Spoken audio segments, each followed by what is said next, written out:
Hi and welcome back. Today I'm going to talk about the logistics and costs for the 4 days I spent bikepacking around the province of Nova Scotia, Canada. I'll talk a little bit about the amenities, the accommodation, how I planned my route, and also I'll go over the costs and then talk a little bit about what I liked the best, some things that were challenging, as well as what I learned along the way. If you're new here, my name is Kyria and I'm an avid backpacker and bikepacker, and in 2024 I quit my job so that I could pursue a life of travel and adventure. Let's get started. So the first thing I'll talk about is the time of year. So I started this in the middle of October, so it was quite cold, but the days were clear, it wasn't raining at all, and the fall colors were absolutely amazing. If you've seen the video, you'll know that that's true. They were orange, so many orange and yellow ones. It was just very, very pretty. However, it was starting to get cold, so it was going below freezing at night and then getting into roughly the mid-40s during the day. To plan this route, I actually was planning on originally going on the Great Northern Bikepacking route and going all the way across Canada on that, well, mostly. And unfortunately, I just took too much time, spent too much time with friends, did a little house sitting, and so it didn't quite pan out the way that I thought. So I kind of had to hightail it to Nova Scotia so that I could get there before it got too cold. And then I also had other commitments that I had to be back in the West Coast for at the end of October.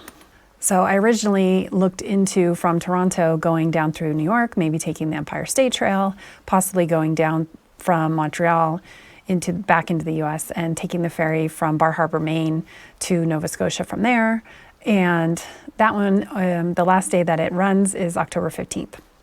And then I looked into the ferry from New Brunswick to Nova Scotia, and unfortunately it's the same situation. It's a seasonal ferry. It doesn't run past roughly the middle of October. So that meant now my only option really was to bicycle, but I didn't have enough time. So I decided to take the Via Rail from Quebec City to Halifax and just spend some time biking around Nova Scotia from there. So that's what I did. And what I did, pretty much, I wanted to go and see Peggy's Cove. So I decided to kind of head west from Halifax and head towards Peggy's Cove using the blue route. And I got to the Peggy's Cove Road and it was just very busy. There wasn't really much of a shoulder and there were more cars on it than I had anticipated. So I actually decided that I wasn't going to do that after all, and I would just continue on the blue route. So I continued on the blue route to basically Mahone Bay, and from Mahone Bay I ended up crossing north again on the blue route to Middleton, I think it's called. And from Middleton I took, this is also the blue route, but it's called the Harvest Moon Trail. I took that into Wolfville, where I had friends that I was going to be staying with. I stayed with my friends for 5 days, and after that I boxed up my bike and they drove me to the airport, so I didn't have to ride my bike anymore once I got to Wolfville. So that's kind of how I planned the route. I did a lot of it at the last minute because as time was getting later and later, I was kind of looking into different options and getting rid of the one that I thought I was going to do and adding a new one. So I didn't even know really about the blue route until I was almost getting to Nova Scotia. So that's how I planned my route. The blue route does have a good website. I will link it down below and you can see maps and things like that and download information from there. So let's talk about amenities. Basically, the blue route goes through enough little towns that you can get amenities every day. So you don't really need to worry about stocking up too much. I did stock up in Halifax, but ended up not really needing the food as much as I thought. There are plenty of little restaurants and whatnot. And of course, after I got shut down by Peggy's Road, I went and got a beer and a piece of coffee cake. And so there were plenty of options to do things like that. So you won't have any trouble finding food on this route. Same thing goes for water. There was tons of water. There were lakes and streams and whatnot, but I didn't even need to use my filter because there were enough towns that I could get water while I was in town. As far as accommodation, the wild camping options were a little bit slim. I probably could have camped in some of the areas, but I ended up just getting an established camping for one night and ended up getting a motel for the other nights. It was also getting a little colder, and sometimes the amount of mileage you're going to do doesn't put you in the right place at the right time, so you either have to do a short day or a long day in order to make it work. And so I was kind of nearing the end of my wanting to plan or worrying about that kind of thing string, if that makes sense. I was a little bit horse to the barn, so it was like, I don't really want to have to worry about it. I'm just going to get a room. It's a lot easier. I can book it ahead of time. I know where I'm going. I don't have to worry about it. So But there were some campsites that were closed already, so that is also a consideration, being as late as it was in the year. once I left Mahone Bay and headed towards Middleton, I basically crossed the province from south to north. And it's not that far, but that section there was on kind of an ATV road, and that would have been possible to wild camp. But otherwise, when you're on kind of the south shore or the north shore, it's a little bit more built up, so not really as many wild camping opportunities. So let's talk about transportation. This is actually relevant this time. Usually I don't even need to talk about it, but like I said, the 2 ferries that I was going to take were from Bar Harbor to, I can't remember the name of the town, but I'll put it on the screen. And then that one is October 15th, last day. And then again from New Brunswick to Nova Scotia. And I'll put that information on the screen as well.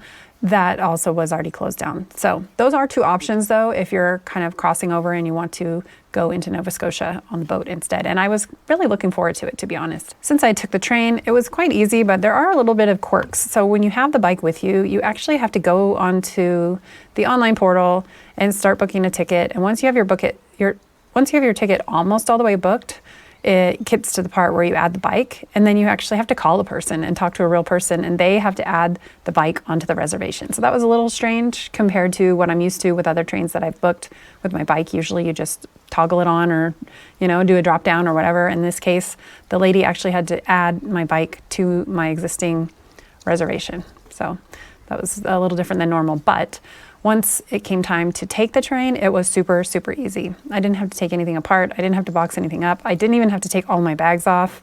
I just gave it to the lady at the baggage claim area, and they did the rest for me.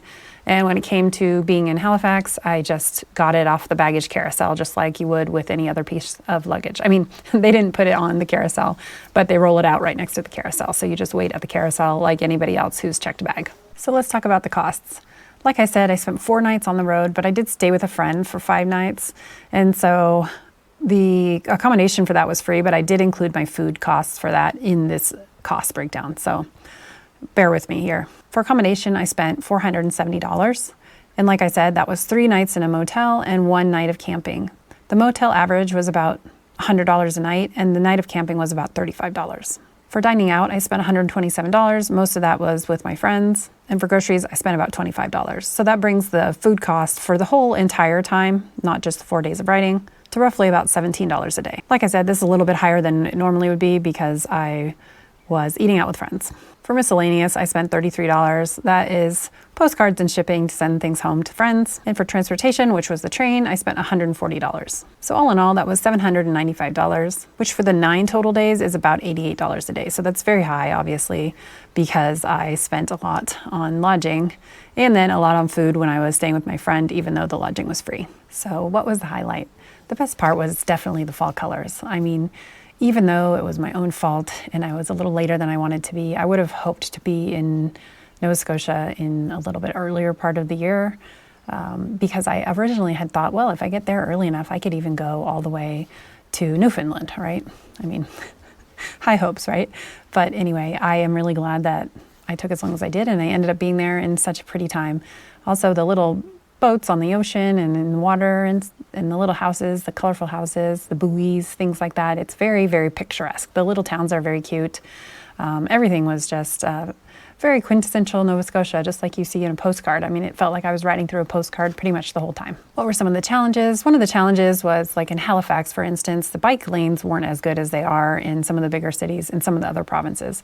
So I was going kind of on a road with no bike lane or shoulder sometimes, and you're trying to go up a hill or something and you got cars going by you. So that would be maybe just one small challenge of the area. The other thing was, of course, less wild camping, but given the fact that it was below freezing at night, I don't know if I would have wild camped every night anyway. Who knows? You'll never know, right? But it was definitely not an option as much as it had been in some of the other places. And then if you get off the bike route itself, like the blue route, like I tried to go on Peggy's Cove Road, it's not very good biking infrastructure. So that's a little unfortunate. I would have really liked to go to Peggy's Cove on the bike. That would have been fun to kind of ride along the water and everything with the open air around me, but it just wasn't really, I wasn't really comfortable with it. And so that was a little bit unfortunate. Just to assure you though, I did go back with my friend in the car, so I did get to see it, which it was really nice, and I do highly recommend it if you have a chance to see it. So what I learned in this point of my trip was, first of all, at this point, you're gonna be tired mentally. Like I said before, it becomes a little horse to the barn. You just kind of want to be done, even though you're kind of in a weird mixed mindset where you don't really want to be done because that's what you've been doing every day, and well, what do you do after that, right? But on the other hand, you kind of want to be done because you've been doing that every day, and so you have a little bit of conflicted emotions in your mind at this point. However, I wasn't really as gung-ho about planning things. Like, I would get to my camp spot or my room and there were things that I could have gone and explored and done, and I just didn't really feel like it because I was just tired by this point. So I definitely did a disservice to Nova Scotia as a whole, and you kind of have to factor that into your plan. Like, the place that you're going to be last, if it's a long bike trip, you might not enjoy it as much as you could if it was the first place you went. So I definitely need to go back when I'm less tired. However, staying with my friend for 5 days after that was nice because we went and did a lot of things around the area. So I did get to see things, and that was very enjoyable. The other thing is she planned everything, so I didn't have to think about anything. I just followed her around. Whatever she wanted to do, I did it, and I enjoyed it a lot, and that was priceless. So maybe that's the tip, is when you're doing a long bike trip, at the end, have someone who's there that can just hold your hand and walk you around to all the cool things, and you don't have to worry about planning any logistics at the very end of your trip.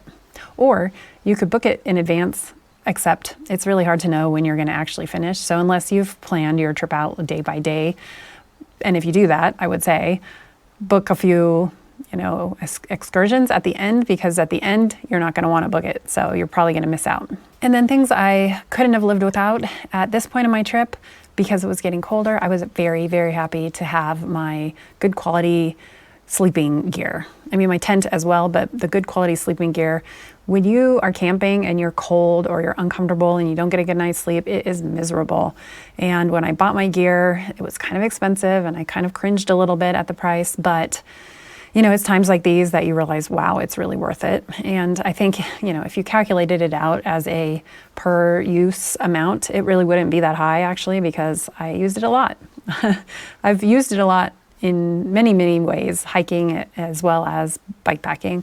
And so I think I've gotten my money's worth, and I think that it is worth spending good money on a good sleep system. So that I was really happy to have. I have everything linked down below, and I'm also going to do a video where I show everything that I packed, but it's definitely worth buying good quality camping gear if you're going to be doing a long trip. Or actually, in general, it's good to have good quality camping gear, because if you take someone camping for the first time and it's a bunch of crappy gear, they're not going to want to go again with you. So having a good night's sleep and a good experience really makes you want to go out and do it again. Okay, I think I've gone over everything. I hope that this will be helpful if you're planning a long bikepacking trip, either in the area or even not, because there's a lot that you learn about yourself along the way on any trip.